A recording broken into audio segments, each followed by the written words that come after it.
촛불의 기원을 할 텐데 사상적 기원이 있고 그다음에 어떤 12양태 이런 게 있는데 12양태를 소개를 하면 02년도 효순이 미선이 싸움이 있었잖아요. 그때 촛불을 처음 들었나요? 예, 그때 처음입니다. 왜 기억이 나냐면 효순이 미선이 싸움이 6월 13일 날 이제 경기 동부가 이제 싸움을 한 건데 네. 이때 싸움은 전통적인 운동권 시위예요. 네. 그러니까 집회 무슨 신고도 없고 뭐 이런 것도 없고 그냥 우격다짐으로 싸움하는 거니까. 근데 이거를 이제 그 6월 소파에 의해서 그러니까 주한 미군의 어떤 무죄 판결이 나니까 이거를 이제 시내로 끌고 들어오는데 역시 경기 동부가 끌고 들어왔는데 악마 네티즌이 그 당시로 보면 굉장히 이상한 제안이었습니다. 그러니까 촛불 시위를 하자라는 제안을 해요. 그러니까 이 촛불 시위를 딱 제안을 하니까 어떻게 됐냐면은 그러니까 경기 동부가 싸울 때는 소수의 운동권만 싸우던 것이 촛불 집회를 딱 하니까 이제 합법 집회가 돼버리니까 규모가 확 커져버린 거예요. 그 다음부터 이제 계속 촛불 이렇게 된 겁니다. 그 당시까지만 해도 소위 운동권들 집회하면 촛불은 굉장히 생소한데 그렇죠.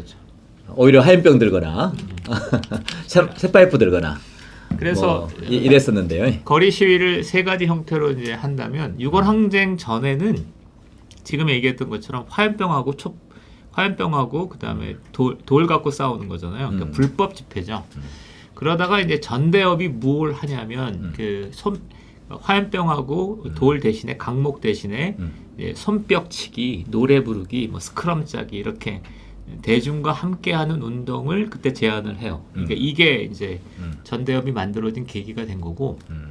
근데 이제 90년도에 있었던 이거는 이제 강경대 싸움, 91년 거리 항쟁 같은 거는 초반에 이제 합법으로 시작하지만, 그러니까 이걸 이제 경찰 봉쇄망을 뚫어버리면서 역시 화염병하고 강목이 난무하는 그런 투쟁을 했었고 그 투쟁의 연장선에 있던 것이 02년 상반기에 있었던 경기 동부의 그 주한미군 기지 앞 싸움이었고 이거를 네티즌 악마가 촛불로 끌어들이면서 이렇게 된 거죠. 그래서 2000년대 거리 시위의 원형이 이제 이때 만들어집니다. 그래서 보통 촛불 시위는 그러니까 합법 대중과 함께하는 합법 시위를 총틀어서 이제 촛불 시위라고 하는 거죠. 그렇군요. 네, 그렇게 됐습니다. 저는 그 기억나는 게 어쨌든 당시 학생운동 시절에 화염병이라든가 강목, 쇠파이프 등이 이제 주 운동 수단이었잖아요. 거리 나가거나 뭐 학교 교문 앞에서 그렇고. 근데 당시 이제 저희 같은 이제 핵심 운동권들은 폭력 투쟁을 해야 된다. 맞아. 아니다. 평화적인 투쟁을 하자. 뭐 이런 의견도 있었습니다만 사실은 폭력 투쟁을 하자는 게 이제 주예요. 이제 그 이유는 LL 운동권들 같은 경우에는 어쨌든 전민항쟁 노선까지도 생각하고 있잖아요. 전민항쟁이라는 건 우리 남쪽의 노동자, 농민, 뭐 도시 빈민 이런 학생, 청년 학생 이런 기층 민중들이 연대해서 전 국민적인 항쟁을 이끌어서 이 남한의 정부를 뒤집어 엎고 미제를 추출하고 해야 되는데 그러기 위해서는 끊임없이 크고 작은 폭력 투쟁을 일상화해야 된다. 이제 이게 이제 소위 남한 변혁 그 민족 해방 노선의 실제 현실이었던 거죠. 정권에 대한 자 그러면 그랬는데 결국 2000년대 이후에 촛불 시로 이제 방향이 좀 바뀐 거네요. 그 이후부터는 이제 뭐 화염병이나 이런 것들이 굉장히 생소한 게 됐고 당시에 그러니까 합법적인 거니까 정치 투쟁 다시 말해서 정당을 만든다거나 지금처럼 당시 민노당이라든가 이런 합법적인 정치 투쟁을 이제 선언하면서 사실 거리에서의 폭력 투쟁도 사실상 없어진 걸로 봐야겠네요.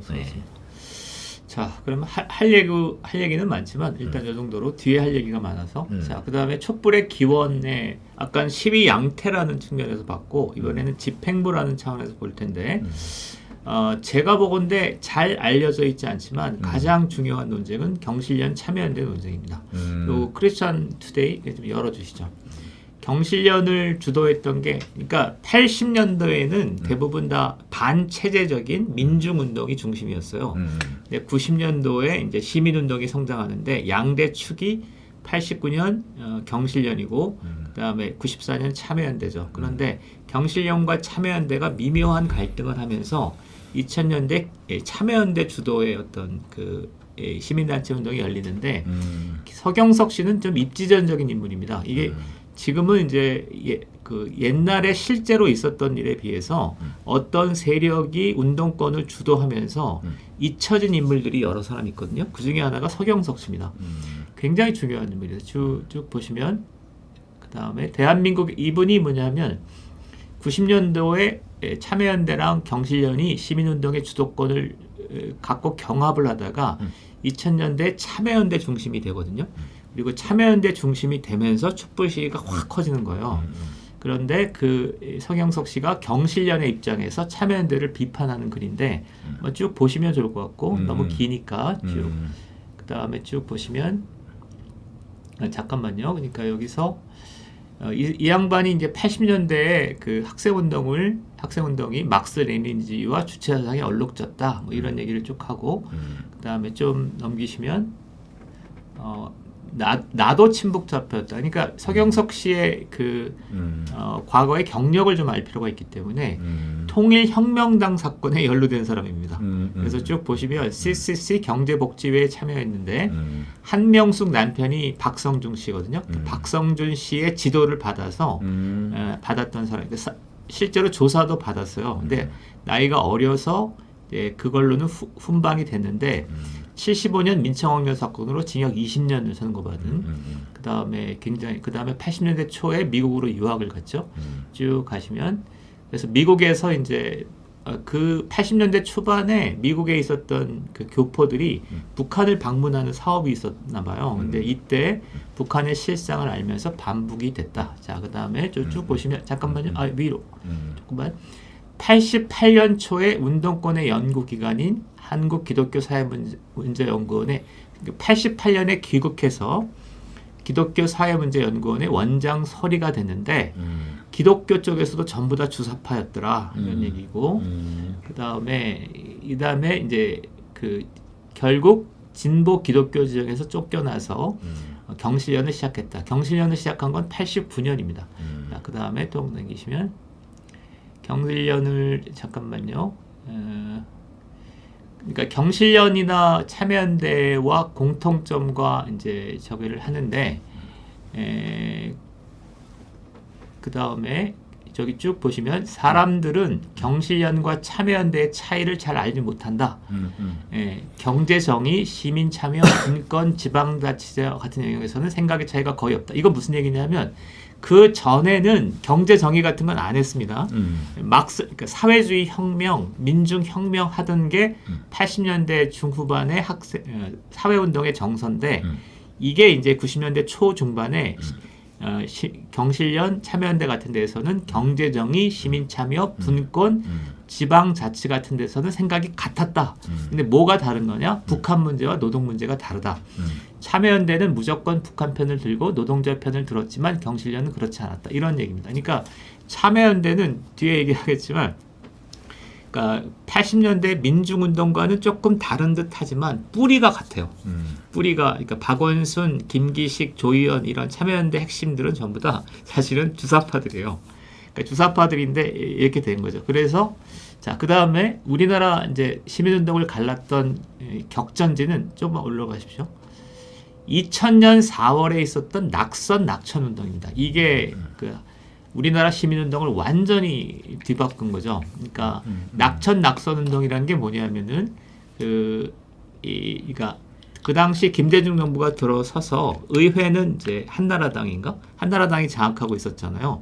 주로 한나라당을 타켓으로 해서 그러니까 참여연대를 중심으로 한 시민단체들이 낙선운동을 해버린 거예요. 그러니까 굉장히 정치적인 행보를 한 건데 이게 대성공을 거두면서 참여연대가 부상을 한 건데 자 그런데 경실련하고 어떻게 달라지냐면 자 의미심장한 얘기들이 있습니다.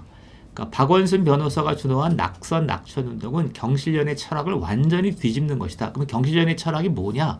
경실련은 진리는 여론조사나 투표 등 다중의 여론으로 결정되면 안 되고 양식 있는 지식인들의 이성적 토론으로 구애한다라고 했다는 거죠. 이게 이제 그러니까 다중의 여론을 갖고 뭔가 민주주의의 근본 문제를 결정해야 된다. 이게 촛불이거든요. 촛불이거든요. 그러니까 직접 민주주의 성향이 아주 강한 거고 정치 참여가 강한 건데 경실련은 그렇지 않았던 거죠. 참여연대 참여가 참여민주주의. 네, 그렇습니다. 참여민주주의를 이제 강조했던 뭐 그 내용이죠. 예, 네. 그래서 지금 그다음에 서경석 목사 얘기에는 이렇게 해서 경실련식 시민운동은 낙천 낙선 운동이 포퓰리즘 운동으로 대치를 했다. 이렇게 본 거죠. 이 서경석 목사의 이 얘기를 잘 사람들은 거의 이제 잊혀진 글인데 제가 볼 때 90년도의 시민운동이 2000년대 참여연대 중심의 어떤 운동? 직접 민주주의. 이걸로 변질되는 과정을 보여주는 거죠. 조금만 더 아래로 보실래요? 그래서 쭉 아래 쭉 나오는데 이 문제는 당시에 어쨌든 참여민주주의하고 이제 대의민주주의, 저희 뭐 어쨌든 대의민주주의잖아요. 대의민주주의에 좀 반하는 그러니까 직접 이 시민들이 참여해서 대의민주주의를 사실상으로 무력화시킬 수 있는 이제 그런 민주주의 운동을 하겠다. 이게 이제 참여민주주의죠. 그렇죠. 그리고 그게 이제 낙천 낙선 운동이 이제 그 일환이었고요. 오케이. 그래서 서경석 목사, 그러니까 원래대로 돌아가시면, 그러니까 참여연대 경실련 논쟁이 있으면서 2000년대 참여연대가 완전히 주도권을 잡습니다. 그래서 참여연대의 좌경화가 있는데 저는 세 가지로 지적하고 있는데 외교안보에서 이제 반미 투쟁을 굉장히 많이 해요. 그 효순이 참여연대에서요. 그러니까 효순이 미선이 싸움도 어떻게 되어 있냐면 두 여중생 범대위라는 게 있었는데 그 범대위의 양축이 뭐냐면 그 경기동부를 중심으로 한 민중운동 진영과 참여연대가 들어와 있었어. 그러니까 참여연대가 들어오면서 참여연대 주로 시위 동원은 이제 민중운동이 하는데 그러니까 대언론 사업이랄지 국회 사업이랄지 이걸 참여연대가 했었고 그 다음에 참여연대가 그렇게 이제 한미 FTA 그 다음에 무슨 제주 강정마을 이런 싸움을 굉장히 적극적으로 하는 게 있고 정치권과의 관계에서는 낙천 낙선운동, 시위 양상에서는 그러니까 참여연대는 그러니까 시민운동은 이렇게 거리 싸움을 안 하는 동네인데 참여연대가 이렇게 좌경화되면서 거리 싸움을 진두지휘하는 막 이런 것까지 갔죠.